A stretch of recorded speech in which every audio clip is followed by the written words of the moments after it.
दोस्तों, एक पुरानी कहावत है कि एक डरा हुआ पत्रकार कमज़ोर समाज को पैदा करता है। अब इस कहावत को थोड़ा सा मैं बदलना चाहूँगा। मैं कहता हूँ आज के दौर में कि एक बिका हुआ पत्रकार पूरे समाज को बिकाऊ बना देता है, और ख़ास करके अगर वो पत्रकार उस फील्ड का हो जहाँ पर लोग अपने खून पसीने की कमाई को खर्चने पे मजबूर हों।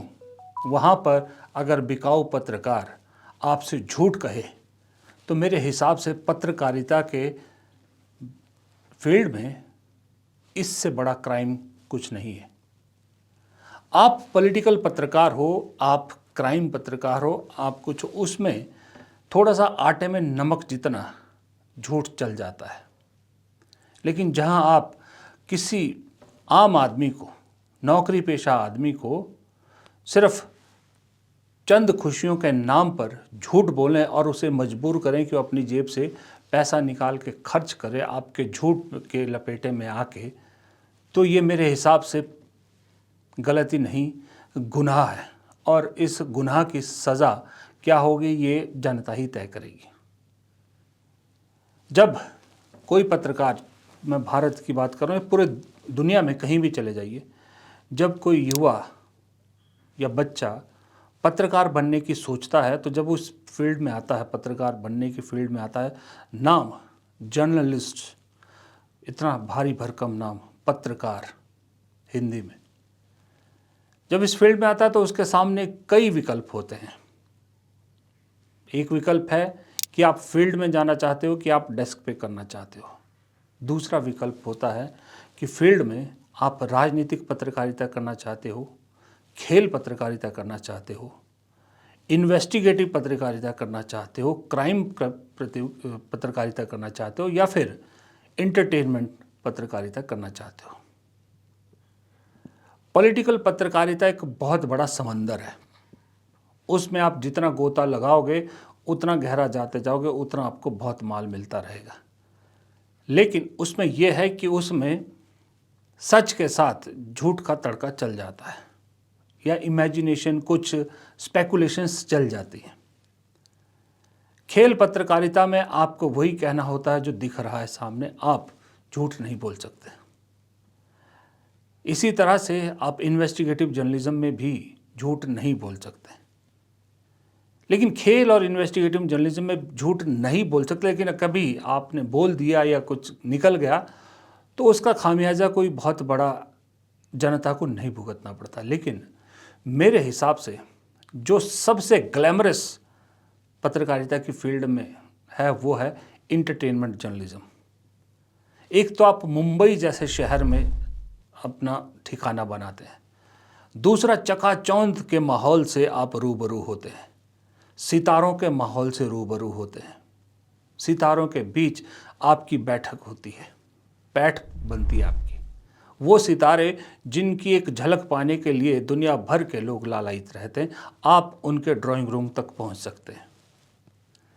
लेकिन जब आप इंटरटेनमेंट पत्रकारिता में जाते हैं, जब खास करके मैं बता रहा हूँ, जब हमको चूज़ करना था सन 1996 में, 96-97 में, तो हमारे जो सर थे, हमारे जो टीचर थे, उन्होंने कहा था, क्योंकि मैं थिएटर करता था तो मेरे लिए सबसे आसान था कि मैं इंटरटेनमेंट जर्नलिज्म में की तरफ जाऊं।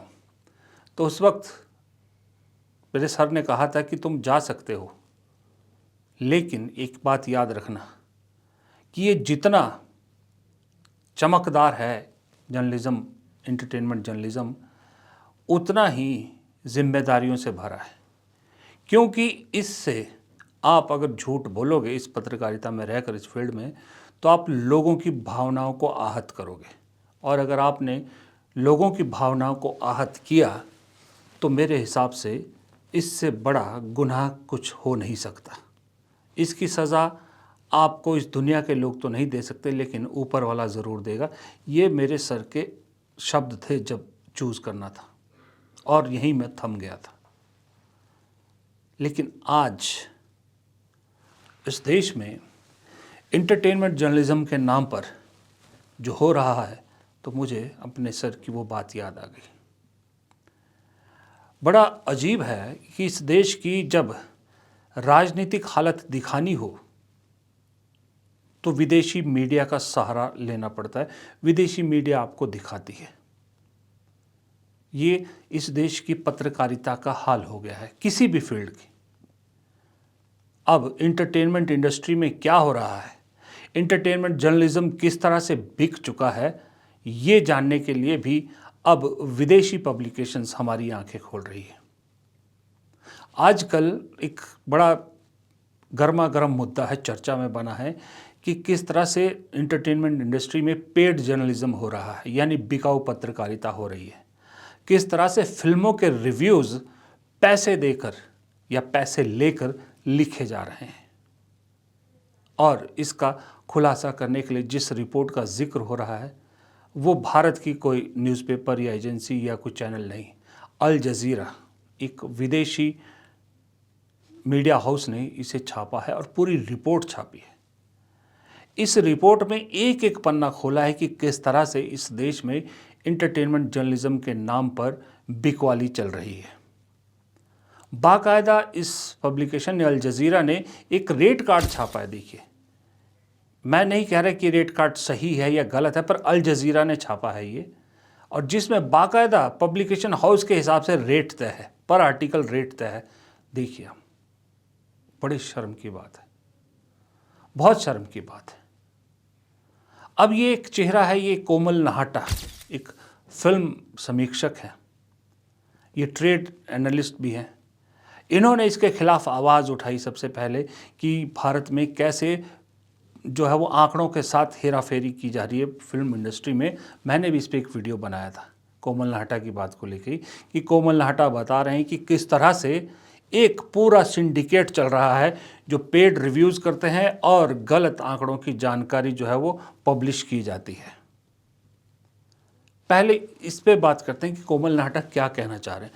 कोमल नाहटा कहते हैं कि असल में हकीकत ये होती है कि अगर 300 सीट वाला थिएटर है तो वहाँ पर बमुश्किल 40 टिकट बिकती है, बाकी 260 टिकट फिल्म बनाने वाली कंपनी खुद खरीदती है और बाहर बोर्ड लग जाता है हाउसफुल का, और जब आंकड़े बाहर आते हैं तो वो होते हैं कि हाउसफुल चल रही है, जबकि पैसा 260 सीटों का उस फिल्म बनाने वाली कंपनी ने खुद लगाया होता है।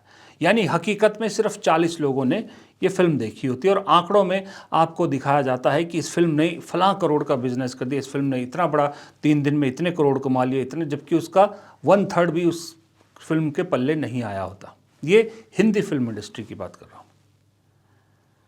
अब उससे पहले, ये तो है बाद की बात, कोमल नाहटा ने जो की ये बाद की बात, उससे पहले रिव्यूज़ आते हैं फर्स्ट डे फर्स्ट शो और रिव्यूज़ करते हैं पत्रकार।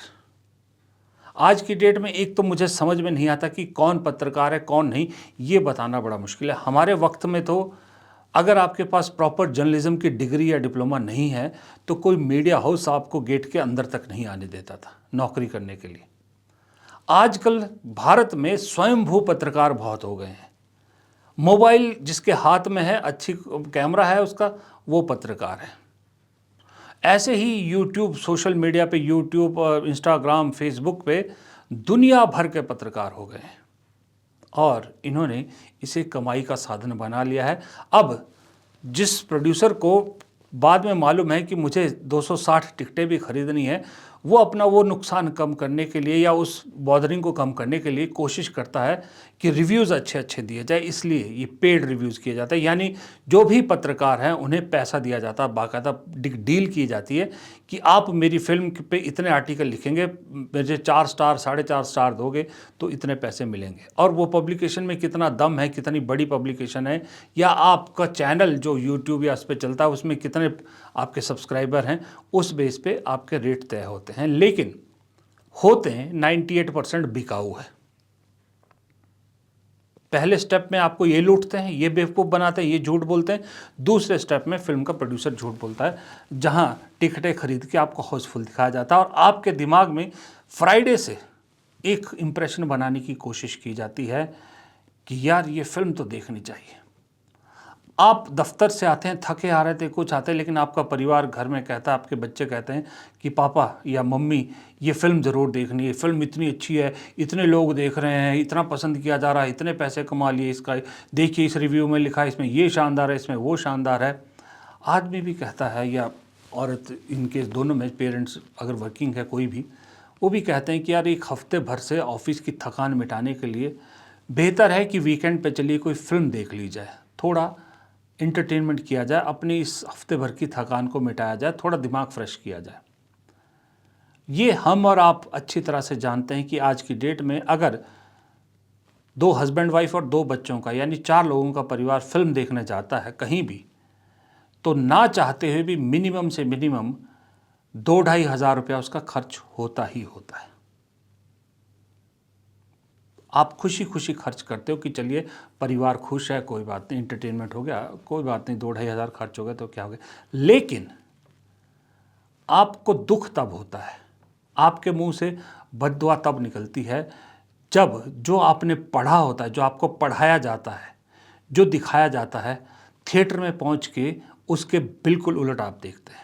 आप देखते हैं थिएटर खाली है, शक तो आपको होता है, लेकिन फिर आप ये कहकर अपने दिल को मना लेते हैं कि चलो अच्छा है यार, आज हम आए हैं तो थिएटर खाली है, आराम से देखेंगे, ज़्यादा शोर नहीं। आप ये कह के अपने आप को खुश कर लेते हैं, लेकिन असल हकीकत ये होता है कि थिएटर तो शुक्रवार से ही खाली है, आपको बेवकूफ़ बना के यहाँ तक पहुँचाया गया है। फिर उसके बाद जब आप इतना पैसा खर्च करने के बाद पॉपकॉर्न वॉपकॉर्न लेके बैठते हैं फ़िल्म देखने, तब जब आप फ़िल्म देखते हो तो जो रिव्यूज़ में लिखा होता है उसके बिल्कुल उलट जब आपको फ़िल्म एकदम डब्बा नज़र आती है, तब आपको एहसास होता है कि आपको कैसे एक सिंडिकेट के ज़रिए लूटा गया है, कैसे आपकी जेब से वो 2.5 हज़ार रुपये लूटे गए हैं, जिसमें सब ने अपना अपना हिस्सा बांध रखा है। प्रोड्यूसर ने अपना हिस्सा बांध रखा है, डिस्ट्रीब्यूटर ने हिस्सा बांध रखा है, स्टार्स का हिस्सा बांध रखा है। इनका हिस्सा यही कि भाई ये पहले ही ले चुके होते हैं। जिस पत्रकार ने वो रिव्यू लिखा था उसका हिस्सा आपको जो है वो देना पड़ता है। फिर पॉपकॉर्न जहाँ से लिया वो आपकी जेब से, उसका हिस्सा अलग है। आइसक्रीम खाई बच्चों ने, उसका हिस्सा अलग है।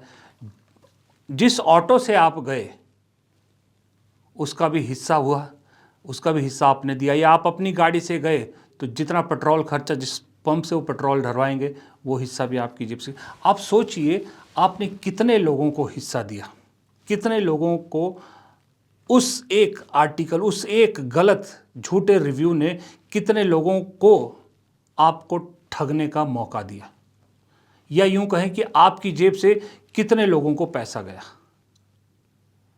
ये हम और आप नहीं सोचते, क्योंकि थोड़ी देर कोसते हैं, घर आते हैं, अगले दिन से फिर अपनी वही सी ज़िंदगी में डूब जाते हैं। वही दफ्तर, वही सुबह जाना शाम को आना, वही बच्चे, वही सब कुछ।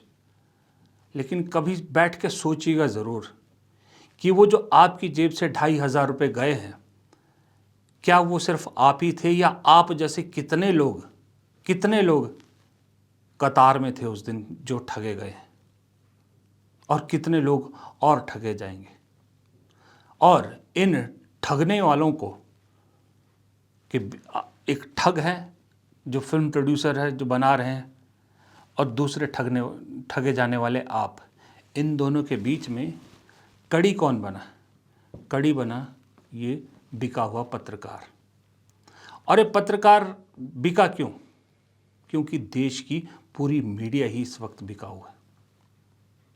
और खरीदार कौन? खरीदार वो प्रोड्यूसर, वो स्टार जो दरअसल अपने कंटेंट में जिनमें दम नहीं है, अपने गूदा जिनमें नहीं है, लेकिन भाई 100 करोड़ की फिल्म बनी, 60 करोड़ तो हीरो ले गया। अब वो 60 करोड़ जस्टिफाई भी तो करने हैं उस हीरो को, किस चीज़ के 60 करोड़ लिए। तो फिर वो ये टेक्निक अपनाता है। बिका हुआ हीरो खुद भी बिकता है, औरों को भी बिकने पे मजबूर करता है।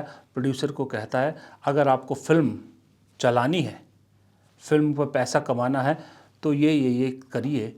ये पीआर कंपनियां प्रोड्यूसर के सामने, स्टार प्रोड्यूसर के सामने पेश कर देता है कि ये पीआर कंपनियां पैसों के ज़रिए पॉजिटिव रिव्यूज़ आपके लिए करवा देंगे। या बहुत सारे केसेस में तो स्टार खुद अपनी जेब से पैसे देते हैं।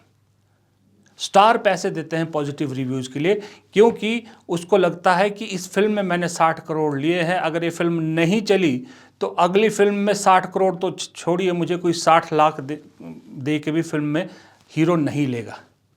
अपनी दुकानदारी चलाने के लिए, अपनी जो है वो कमाई चलाने के लिए पैसे दे के आम जनता को बेवकूफ़ बनाया जाता है। बिका हुआ खोखला सितारा बिके हुए खोखले पत्रकारों के ज़रिए आपको बेवकूफ़ बनाता है, आपकी जेब से वो पैसा निकालता है जिसको कमाने के लिए आप पूरा महीना मेहनत मशक्क़त करते हैं, पसीना बहाते हैं, सुबह रोज़ ऑफिस जाते हैं, शाम को आते हैं, अपनी लाइफ को रिस्क में रखकर ऑफिस जाते हैं, क्योंकि जिस तरह की इस देश में आज की डेट में ट्रैफिक है और जिस तरह की ड्राइविंग होती है और जिस तरह की पेशेंस है लोगों के अंदर, वो चाहे आप स्कूटर पे हो, चाहे बाइक पे हो, चाहे आप गाड़ी पे हो, कहीं भी हो, आप दरअसल अपनी जान को जोखिम में डालकर ही घर से दफ्तर और दफ्तर से घर आते हैं। इतना कुछ करने के बावजूद आप कमाते हैं पैसा, उस पैसे का एक हिस्सा ये चोर इस तरह से आपसे लूट ले जाते हैं, क्योंकि ऊपर से लेके नीचे तक सब बिके हुए हैं। एक्टर प्रोड्यूसर से इतना सारा पैसा लेके बिके हुए हैं, उस बिके हुए की कमाई को जारी रखने के लिए वो बिके हुए पत्रकार ढूंढता है, बिका हुआ पत्रकार झूठ लिखता है और झूठे पत्रकार की झूठी रिपोर्ट बिकी हुई मीडिया हाउस छापती है या सोशल मीडिया प्लेटफॉर्म छापते हैं, और वो इस तरह से बिकते बिकते बिकते कौन करते करते ये माल आप तक पहुंचता है और आपको खींच लिया जाता है सपरिवार थिएटर तक। अभी कोमल नाहटा जो आंकड़ों की बाजीगरी बता रहे हैं कि इस तरह से बनाया जाता है, तो मैंने इनका एक रिव्यू देखा। आपने एक फिल्म देखी होगी, कंगना रनौत की इमरजेंसी फिल्म आई थी, एकदम वाहियात फिल्म, मतलब मुफ्त में कहीं देखने को मिल रही है तो भी शायद पूरी फिल्म मैं तो ना देख पाता उसको, थिएटर में तो मतलब ही नहीं। उस फिल्म को सब ने क्रिटिसाइज़ किया, लोगों ने नहीं देखा, सुपर फ्लॉप होगी। लेकिन ये जो कोमल नाहटा दूसरों को ज्ञान देते हैं, खुद इन्होंने उस फिल्म के रिव्यू देखी क्या लिखा था।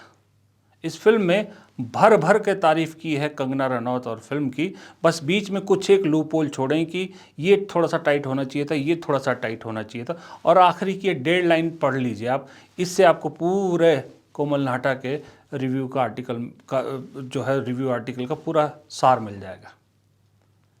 लेकिन दूसरों के बारे में आजकल खूब ज्ञान दे रहे हैं, दूसरों के बारे में खूब बोल रहे हैं कि ये हो रहा है, ये हो रहा है, अपने आप को बहुत बड़ा विसल ब्लोअर बता रहे हैं। मेरे हिसाब से तो फिर ये है कि बिकते सब है, बिक सब रहे हैं, कोई कम में बिक रहा है, कोई ज़्यादा में बिक रहा है, जिसको कोई नहीं खरीद रहा वो फिर इस तरह से विसल ब्लोअर बन रहा है। इसका तो यही मतलब निकला।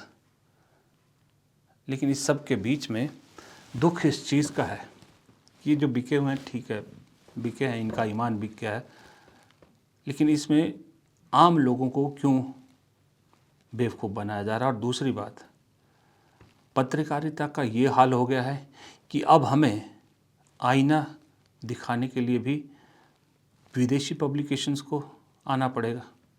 यानी हमारे बीच में कोई ऐसी ऑर्गेनाइजेशन नहीं बची है जो आईना दिखाए कि नहीं, इस देश की जो पत्रकारिता है वो पत्रकारिता के नाम पर भोंडापन हो रहा है, पत्रकारिता के नाम पे पत्रकारिता को छोड़कर बाकी सब कुछ हो रहा है। अब ये आईना भी हमें विदेशी पब्लिकेशंस दिखाएंगे, ये हालत हो गई है। स्थिति अफसोसजनक है। नमस्कार।